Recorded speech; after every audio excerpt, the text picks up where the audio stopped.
The assassin.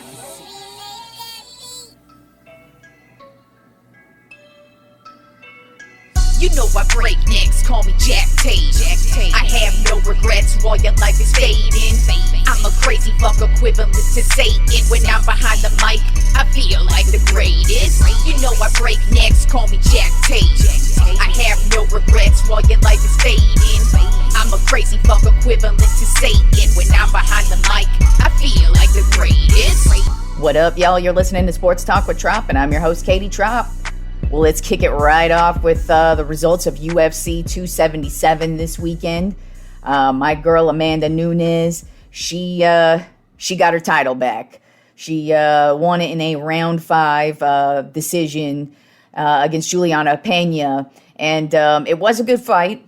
They both women put up a great, spectacular fight, but Nunes did what I expected her to do. I expected her to go back to the drawing board because she obviously didn't have any major issues fighting against Pena. There wasn't really anything other than what was happening is that Pena was just wearing her down.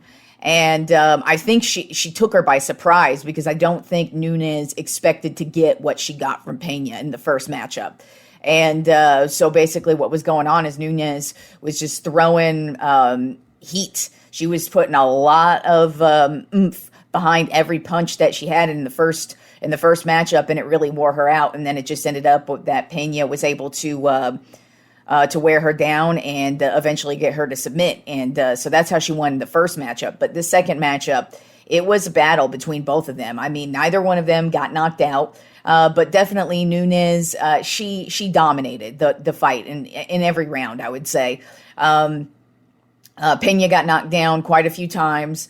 Both of their faces were messed the fuck up afterwards as well. So you could tell they both went 5 rounds. But it was a good fight. And now Nunes is back to the champ, back to the bantamweight champ as right where she should be. So it should be interesting to see who both of these fighters end up fighting next. But it was a great matchup between the two of them, and it really didn't go. I'm really not shocked with how it ended up, just because I really didn't expect Nunes to knock her out, and you could kind of tell that's what she wasn't really going for the knockout this time. She was like, you could tell that she's like, I got to wear her down, and I got to take her 5 rounds. And if I happen to get a good punch in and knock her out, then great. Or if I happen to get her to submit somehow, great. But I just need to make sure I just keep her, just wear her down. And she just kept going in, and Nunes is back on top. So it was a great fight by both women for sure. All right, now let's move on to some NFL talk this weekend. Starting off with my Dallas Cowboys are still the most valuable franchise in all of the world. They are now valued at $7.64 billion. So the Cowboys can't win shit, but we're definitely worth shit. So that just goes to show, man, Dallas Cowboys fans are legit. We're not a bunch of bandwagon, fake-ass motherfuckers like the majority of sports fans out there. We actually ride or die for our team, even though they suck fucking ass. We still consume Cowboys football at a high level. We still buy the merch. We still go to the games and sell out the games. We just can't get shit done. We just can't win. And it would be nice to hopefully change that around this year. But it doesn't matter that they can't win because they're still the most valuable franchise on the face of this planet. As a matter of fact, the franchise right behind them is actually the New York Yankees at $7 billion. So the Cowboys are still worth, 604 million or 64 million. I don't know. I can't do math. Regardless, they're worth a lot more than the Yankees. And that says a lot because the Yankees are one of the most storied franchises as well. And they actually do win. So good for the Cowboys. And actually, as a matter of fact, 16 of the 32 NFL teams are they're either worth $4 billion or more. So that's just crazy that the NFL, I mean, sports franchises in general, that's one of the best investments you can make if you're a wealthy motherfucker like these guys and gals, because there are some women owners out there. But yeah, and I was also reading in that same exact article that that all the NFL franchises, I think over the last like 10 years or so, they've increased their wealth by 18%. Every single year. So their return on investment is it's out there, man. So you definitely want to own a sports franchise if you got the money. And so the actually the top five most valuable franchises in the NFL, obviously, like I said, number one, Dallas Cowboys at $7.64 billion. Then at number two in the NFL would be the LA Rams. They're valued at $5.91 billion. So they're a couple billion below the Cowboys, but it definitely helps. That's why they moved to LA, because look at what happened. They are now worth $5.91 billion. If they were still in St. Louis, I don't think they would be worth that much. They might be in the $4 billion range or a little bit lower, but they're worth a lot more being in LA. Then number three, the New England Patriots at $5.88 billion. Then number four, the New York Giants at $5.73 billion. And then rounding out the top five are the San Francisco 49ers at $5.18 billion. And then actually the least valuable franchise in the NFL is the Cincinnati Bengals, but they're worth $2.84 billion. So while they haven't reached the $4 billion mark, they're still in the billions. So yeah, if you're able to purchase a franchise, a sports franchise, especially an NFL franchise, you may want to make that investment because it's a good investment to make. Also, somebody who's getting a piece of this cheddar is Deebo Samuel. He finally was able to sign his extension with the San Francisco 49ers this week. They signed him to a 3-year, $73.5 million extension, and $58.1 million of that is guaranteed money. So good for you, Deebo Samuel. Definitely well-deserved.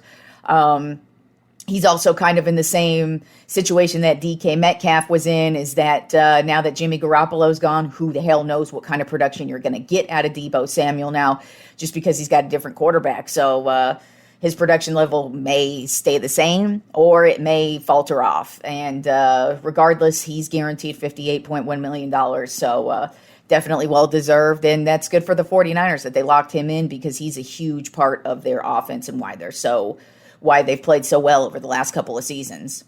All right, and then the last bit of NFL news, which broke today, is we finally have a ruling on Deshaun Watson and how many games he's going to be suspended.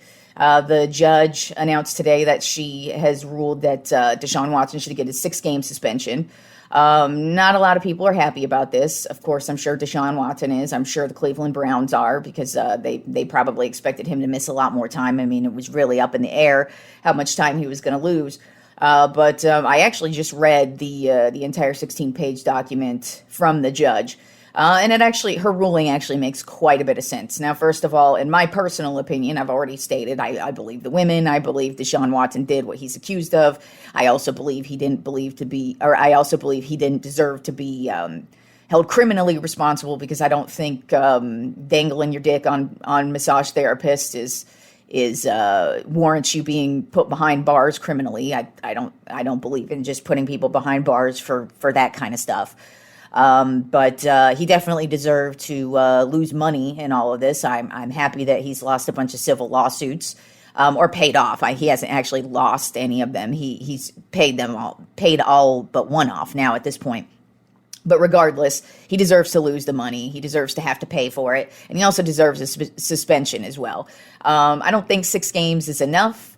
I was kind of hoping he was going to get at least half the year, or the entire season, just because of the allegations. I mean, if you really look at what's gone on in the NFL of the guys who've been investigated, I know a lot of people want to compare this to the Ben Roethlisberger thing, but really what happened with Ben Roethlisberger is only one woman accused him. Now, granted, one woman accused him of rape, and that's horrifying. But there weren't any other allegations. After that, a whole landfall of allegations didn't come after that, and he got what he got. This with Deshaun Watson, it was allegation after allegation after allegation. It got up to 24, and even in that New York Times article, it looks like it got up to about 60 of women that he reached out to. So obviously something happened here, and I thought it warranted a lot more suspension than this, but really, when I actually went and read the entire 16-page document of why the judge made the decision she made, it's actually the NFL's own fault why he only is getting a 6-game suspension, because that's the parameters they set. Their actual rules are, if you get in trouble your first time, you're getting a 6-game suspension, and then after that they start to they'll accrue and you can be suspended more.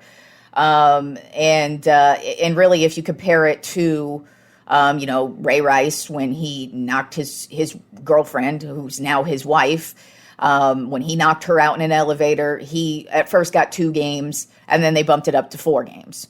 Then you had, I can't remember the defensive end's name. Greg Hardy, the defensive end. He was the defensive end of the Carolina Panthers, and then he played for the Cowboys for a season as well. He was accused of domestic violence multiple times, and he was only suspended for 8 games.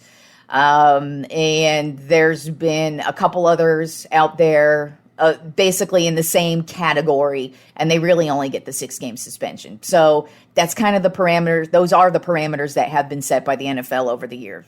So it's really their own fault that they didn't get the year, because the NFL was going after a year. That's what they wanted. They wanted him to be suspended for the entire season. But the judge basically said, there's no precedent that's ever been set where you suspend a guy for an entire year. That was the NFLPA's argument, and also Deshaun Watson's argument.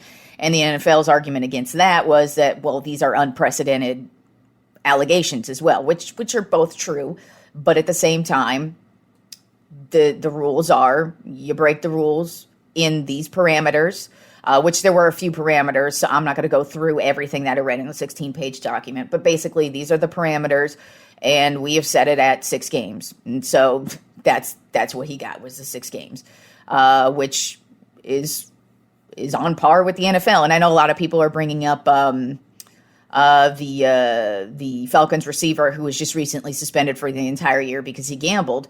But the difference is there's different rules for gambling, and gambling actually affects the NFL and their bottom line and their business. And I'm sorry, that's all the NFL cares about is money. They really don't give a shit who the players are, if they're good, if they're bad, and really neither do the fans. This is really just, most people just like to complain, and then we'll be on to the next one with that, whatever the next story is. But in my opinion, after I read the judge's ruling and why she ruled the way she ruled is because those are the rules. The NFL has set these rules. I do expect both the NFL and the NFLPA have 3 days to appeal this decision. The NFLPA has said they're not going to appeal it. But I expect the NFL to do so since they wanted a whole year. I expect Roger Goodell to appeal it, and then he's probably going to give a longer suspension.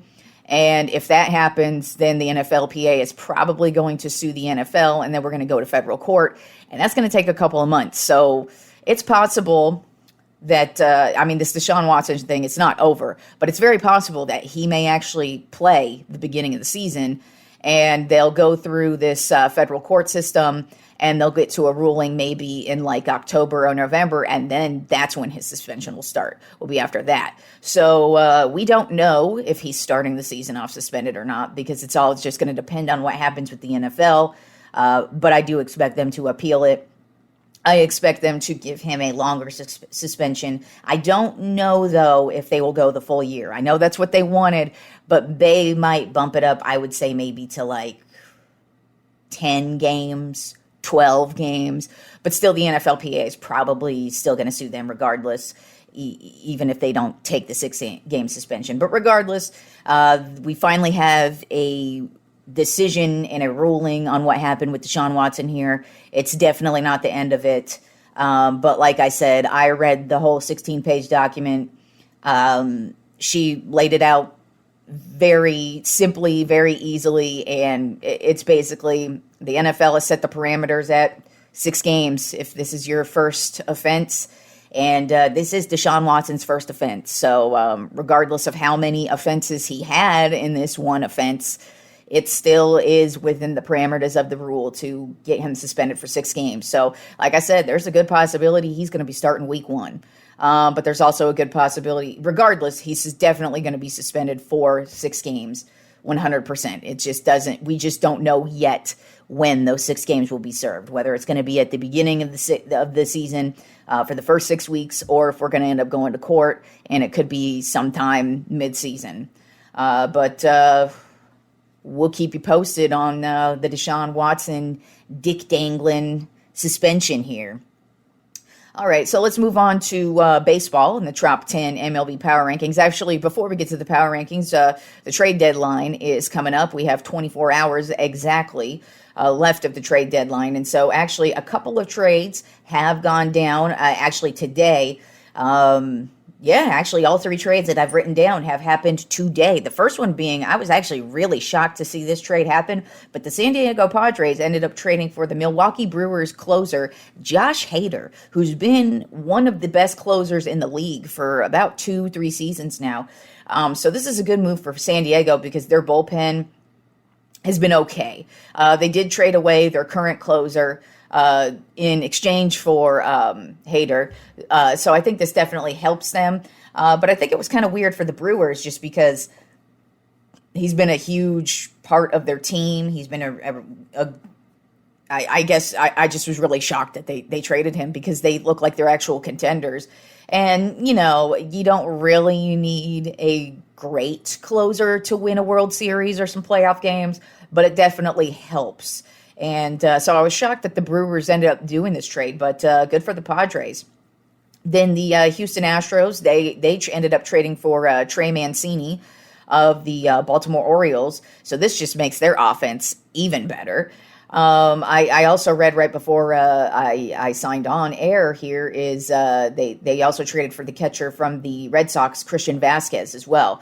So Houston's bolstering up their offense. But then also the New York Yankees made a big trade today for Montas, the pitcher of the Oakland A's.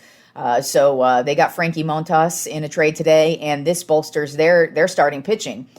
Which I think is where their main issue has been, in my opinion. I don't think it's really they don't have any problems offensively, but they definitely needed some help, some depth with their pitching. They do have a solid starting pitching. They do have a solid bullpen, but to add one more really good starting pitcher, I think that's good for them. So. That happened with some trades today. And, Juan Soto, he's still out there. Who knows what's going to happen with him? There's a lot of rumors of where he's going to end up. But it's looking more and more like he's going to be traded any minute now. So we'll see what happens there. I'll probably have some update on that on Friday, I imagine. And then just in some also random baseball news, Trevor Story, the shortstop of the Boston Red Sox, he fractured his wrist and he's out indefinitely. So the Red Sox are reeling right now. They haven't been playing good baseball at all this second half, and this really takes a huge hit out of their offense. And so the Red Sox, I don't think that's going to help them at all in this tough division that they're in. All right, so let's move on to the Tropp 10 MLB Power Rankings. Not too many shakeups this week. As a matter of fact, the top 2 is the same, and a little tiny shakeup there in 3 and 4, but not much movement this week. So number 1, once again, the stupid ass Los Angeles Dodgers. Ugh. Number 1 this week. Their 68 and 33 overall record, 7-3 in their last 10 games. This past week they played the Rockies and the Washington Nationals, and of course they had a rookie debut yesterday, a guy named Outman. And his debut, he walks right up to the plate and hits a home run. And he actually had 3 hits yesterday with 3 runs, so he had a great debut. So as if the Dodgers couldn't get any fucking better, their rookie comes right up and he just walks right up and hits one out of the park.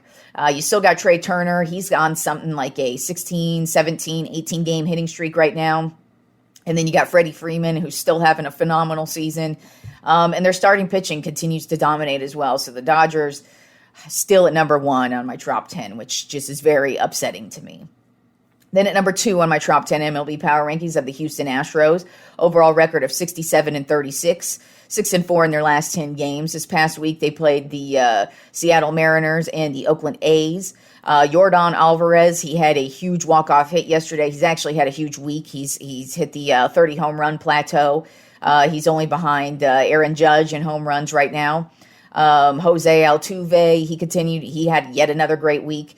And then Justin Verlander, he still is dominating this league, and he leads the league with the most wins right now. Then at number 3 on my top 10 MLB Power Rankings of the New York Mets. They are on a tear right now. They are 64-37 overall record, 7-3 in their last 10 games, but they are in a 6-game winning streak, which is the longest winning streak in baseball right now. This week they played the Marlins and the Yankees, and they owned both of them. Taijuan Walker, he continues to be a dark horse for them with their starting pitching. He had a huge game yesterday. Pete Alonso, he continues to rake and make a huge case for himself for the NL MVP this year. And then Francisco Lindor, he's just quietly having another phenomenal season as well. Then at number 4, the Yankees fell another spot. Their overall record is 69-34, so they still have the best record in the league. But their last couple of weeks, they've been pretty mediocre. They're 5-5 in their last 10 games. This week they played the Royals and the Mets. But Aaron Judge, he's had a great week. He still leads the league in home runs. Anthony Rizzo has also had another great week. He had a huge hit yesterday, but it ended up being for nothing because the Royals ended up winning the game. But he came right up, and he's just been hitting home runs like no other this year. DJ he's been getting hot as well. And then Matt Carpenter, ever since the Yankees signed him, I don't know what's been going on with him, but he just can't miss. So the Yankees offensively, they're looking great. The starting pitching is, like I said, not bad at all. And then just adding Montas into the starting pitching lineup is just going to be huge for them. So we'll see if they can move up. But, falling to number 4 is not a big deal. It's mostly just because this past week, and they did get beat by some good teams. They got beat by the Mets. And then even before that, last week, they got beat by the Astros as well. So they've been getting beat by some good teams.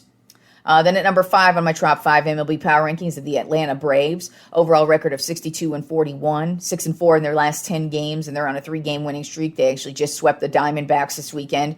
They also played the Phillies earlier in the week. But the big guy this week, who you didn't really expect it to be, is Austin Riley, who's just had a phenomenal season. But he actually broke a record this month.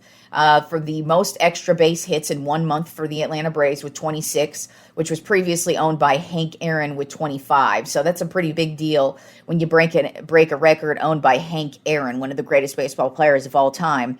Actually, right after that, he ended up signing a 10-year, $212 million extension with the Atlanta Braves. So Austin Riley is locked in with the Braves for right now.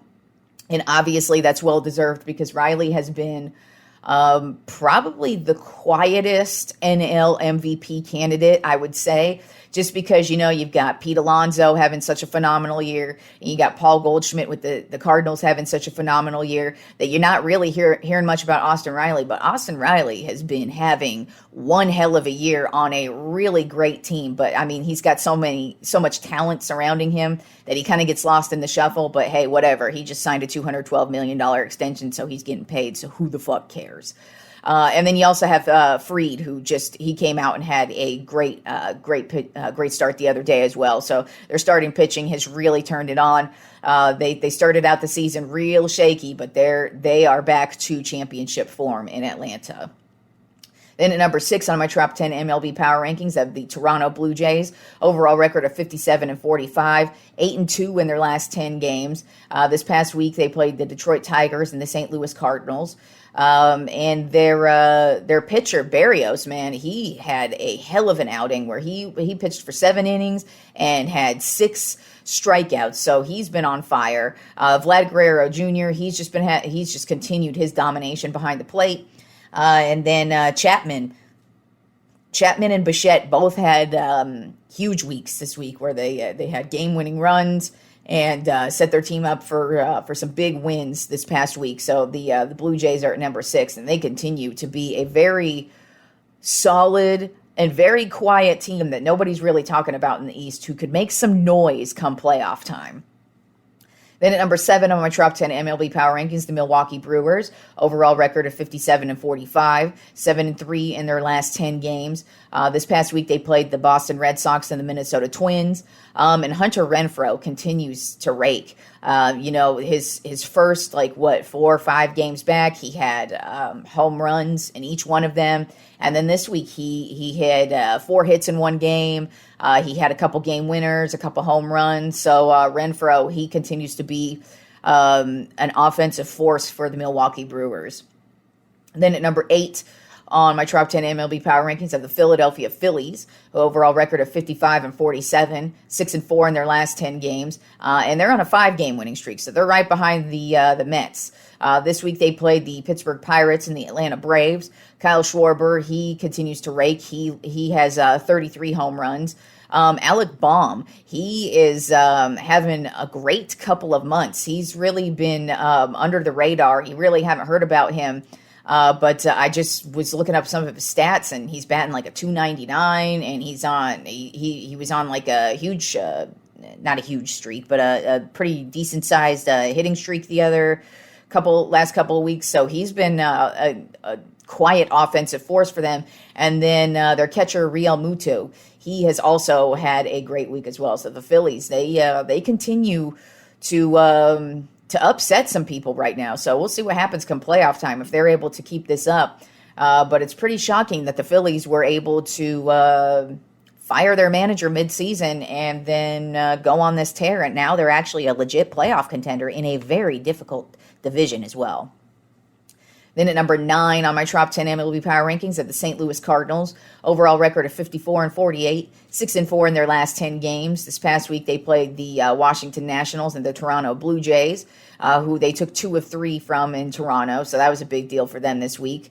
But they had a new starting pitcher come out this week. Well, he wasn't really new, but I've never heard of his name. But he came right out, Andre Palante, and he came out and had 8 strikeouts in 8 innings in a game yesterday. But then who's had the big week for the Cardinals this week is actually shockingly not Goldschmidt. It is Corey Dickerson. He's basically had a hit or a big play or a home run in every game that they've played this week. So hats off to Corey Dickerson, where it looked like his career was kind of on the downslide, but he's had a resurgence the last couple of weeks for sure. Then in rounding out my top 10 MLB Power Rankings, the Chicago White Sox. Overall record of 51-50, 6-4 in their last 10 games. This week they played the Oakland A's and the Colorado Rockies. And, their offense has really got going with Jose Abreu and Eloy Jimenez. I don't know what the hell's gotten into them, but offensively they've really taken off. But pitching, their starting pitching is pretty good too. Their starting pitcher, Dylan Cease, through 11 games, this is the second lowest ERA since 1913. He has a 42 ERA. Yeah, a 0.42 ERA through 11 games. So that's pretty goddamn good right there. So the White Sox, while they started off the season like shit, now they're actually really starting to pick it up, and they could be one of those second half teams who really gets going and ends up sneaking into the playoffs. And you didn't really think that was going to happen with the way the season started for them. All right, and so yeah, that rounds us out on baseball. So today's show we're going to end with a top 5. Unfortunately, yesterday the great legendary Bill Russell passed away at the age of 88. The legendary Boston Celtics player. Probably the first ever NBA superstar of all time. One of the most decorated NBA superstars of all time. And hands down one of the greatest basketball players of all time. Also a great human as well. So yeah, he died yesterday. He was an 11-time NBA champion. He's a 5-time MVP, 12-time All-Star, 4-time rebound champion. His career statistics are points, 14,522. He averaged 15 points, 15.1 points per game. Then career rebounds, 21,620. He averaged 22.5 rebounds per game for his career. And then career assists, he had 4,100, and he averaged 4.3 assists per game. So obviously, and there's even more. Like, honestly, you can't even really name off his resume because it's so long. It was actually really difficult to try and find 5 moments, because at first what I was going to do is I was going to rank all of his championships, but that was difficult to do because, for one, obviously he played in the early 50s and the 60s, and I was not born then, so I did not actually even get to watch those finals. Hell, there's not even a lot of footage of Bill Russell's career because this was even before anybody really filmed anything. And, NBA wasn't really as big as it was today. So there's even so much footage of Bill Russell that we haven't even seen. So we don't even really know what his greatness is because we're missing so much of it. But obviously he was one of the greatest basketball players of all time, hands down. And so I did come up with 5. It was really, really difficult to do. But basically what I did is I chose like one of his MVP seasons. I chose what I feel is probably the best championship season he had.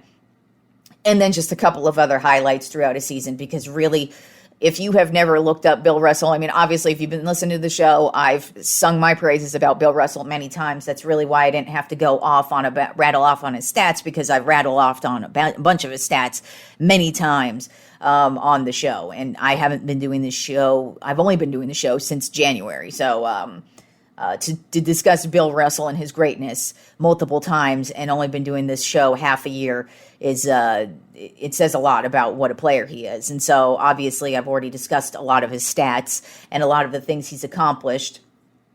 But I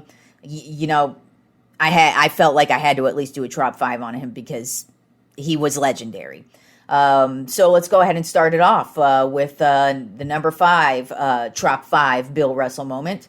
Would be in 1957-1958 season. That was his second season in the league. His first season, unfortunately, was cut short due to an injury. Not just an injury, but also he started the season late because he was playing in the Olympics as well. So he didn't start the season until, I think, like December. But anyways, in his second season, the Celtics started the season off with 14 straight wins. In one game, he actually set an NBA record for the most rebounds in one half, which was 32 rebounds in the first half, and he actually ended up with 49 rebounds overall. And in that season, he would end up averaging 22.7 rebounds per game. The Celtics would end up with a league-leading record of 49-23. He would end up winning the MVP that year. And that was his first MVP because, like I said, that was the second season of his career, and he already won the MVP, so that says a lot. But unfortunately, in the finals, they would end up facing the St. Louis Hawks, who would end up winning the finals, but that's because Bill Russell would end up getting injured in Game 3 of the finals. And once he was injured, it was 1-1 going into Game 3, and then he got injured. The Hawks took that game. And I think they ended up winning in 6 games. So, but obviously the Celtics play took a huge toll after Bill Russell was injured. And that is one of the only losses Bill Russell ever suffered as in the NBA Finals. He played in 13 seasons and won 11 NBA Finals. So that just right there tells you what an amazing basketball player he was. He was on some great Boston Celtics teams, but don't get it twisted. It all revolved around Bill Russell. He was the dude. So moving on to number 4, Tropp 5 Bill Russell moments, is 1966-1967 season was when he first took over as the coach of the Boston Celtics. So not only did he play for this team, because Red Auerbach, he retired, and I can't recall. There were two other players, or two other ex-players or ex-coaches that they wanted to take. He wanted them to take over as coach, and they didn't want the job, and so it just ended up going to Bill Russell. And so not only was he a player, but he was a coach at the same time. So he was the first player coach, or he was a player coach, but he was the first black coach ever as well. So that was a big monumental thing for the NBA, because not only was he a player coach, but he was the first black coach. So I thought that was a huge deal, and that definitely needed to make this list. But he was a player coach for 3 seasons, and in those 3 seasons, the first season, they would end up not making the NBA Finals. I think they would lose to the 76ers in the Eastern Conference Finals. But then the 2 years after that, they would go on to go to the NBA Finals and beat my Los Angeles Lakers. So those are huge accomplishments by Bill Russell to win his last 2 championships as a player and a coach at the exact same time. Then at number 3 on my top 5 Bill Russell moments, I have the 1959 championship versus my Lakers. I believe they were in Minnesota at the time, though. They were not in LA yet, but they got swept. And the reason why I put this championship on here is because this was the first championship that began the 8 championship run that the Celtics would go on, where they would win 8 straight championships. And in this NBA Finals, Bill Russell would set the finals record of averaging 29.5 rebounds per game.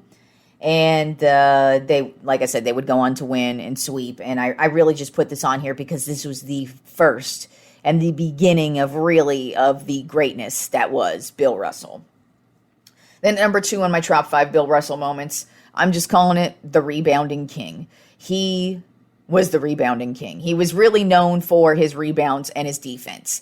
As you know, today's league is very offense heavy. It's actually been offense heavy for quite some time. When I read about when Bill Russell came up in the league, you could tell that they even would try to say that he's going to become obsolete because the offensive game is just growing. But it didn't matter. His career was great all 13 years. But he was the rebounding king, and he had many instances where he was the rebounding king. I mean, I just told you that he did set the NBA record for 32 rebounds in the first half. So that was an NBA record for the most rebounds in a half in the NBA, and that still rings true today.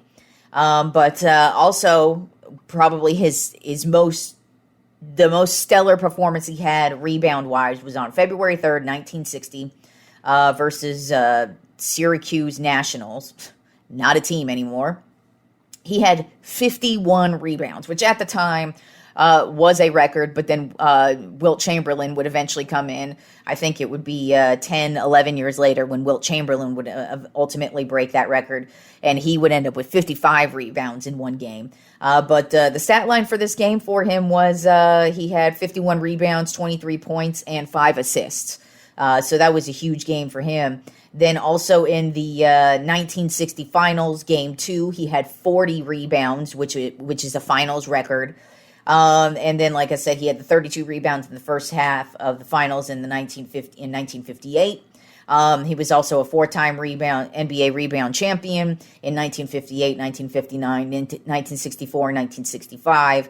And then he averaged 20 rebounds per game for 10 of his 13 seasons that he played in the NBA. So, and then like I'd stated before, his career rebounding is 21,620, and then his career playoff rebounds, which is a record, which is the most, is 4,104. So he was the rebounding king. He was also amazing on defense, but he was definitely known for rebounds. Then at number 1 on my top 5 Bill Russell moments, it is the 1963 season. He would win his 4th MVP He actually considers the team after this, the following season, to be the greatest of all time. But in my personal opinion, I think this one is, just for what they had to go through to get to the NBA Finals. But in this 1963 season, he got his first triple-double ever against the New York Knicks.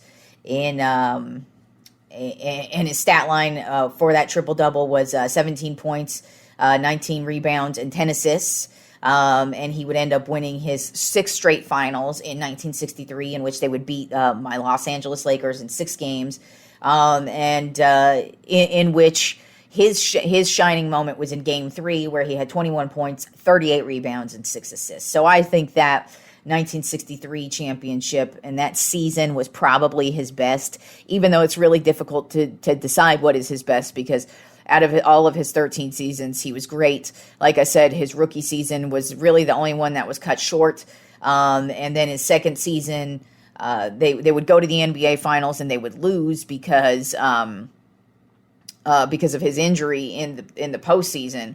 But I mean, overall, he was so dominating. It was basically a battle between him and Wilt Chamberlain on who had the most rebounds. And Wilt Chamberlain, he scored a lot of points, so he was kind of the flashy player. But I mean, Bill Russell was always all reliable. And you really got to give it up to Bill Russell, because he really did, even though a lot of people give him his praise right now, and a lot of people talk about his greatness now. While he was playing with Boston, he did not feel the love. And even when his time ended with Boston, he did not feel the love. He just got his statue in 2013, 2011, something like that, within the last 15 years, which to me is egregious, just because he literally is not only one of the greatest basketball players of all time, but he's definitely one of the most legendary Boston Celtics of all time. And so it's very shocking when you actually read into the past of what it was like for him coming up, because it wasn't the way it is now. Yes, if you are a player in today's game, you do have haters, but they're usually haters from the opposing team. Usually you at least get love from the fans of your own team. But that wasn't really so much the case when he played with the Celtics. And he was pretty much a pariah with the Celtics organization for quite some time, and it was not deserved at all. So I'm happy that towards the end of his life, especially in the last 15, 20-ish years, he's definitely received his accolades, but he did not get those accolades while he was playing. And I actually found this quote from his daughter, because I have mentioned before on a past episode about a horrific experience that he had with some Celtics fans. And I actually found this quote from his daughter that kind of describes the experience even more in depth. So here it is. From Bill Russell's daughter. One night we came home from a 3-day weekend and found we had been robbed. Our house was in a shambles, and the N-word was spray painted on the walls. The burglars had poured beer on the pool table and ripped up the felt. They had broken into my father's trophy case and smashed most of the trophies. I was petrified and shocked at the mess. Everyone was very upset. The police came, and after a while, they left. It was then that my parents pulled back their bed covers, to discover that the burglars had defected in their bed.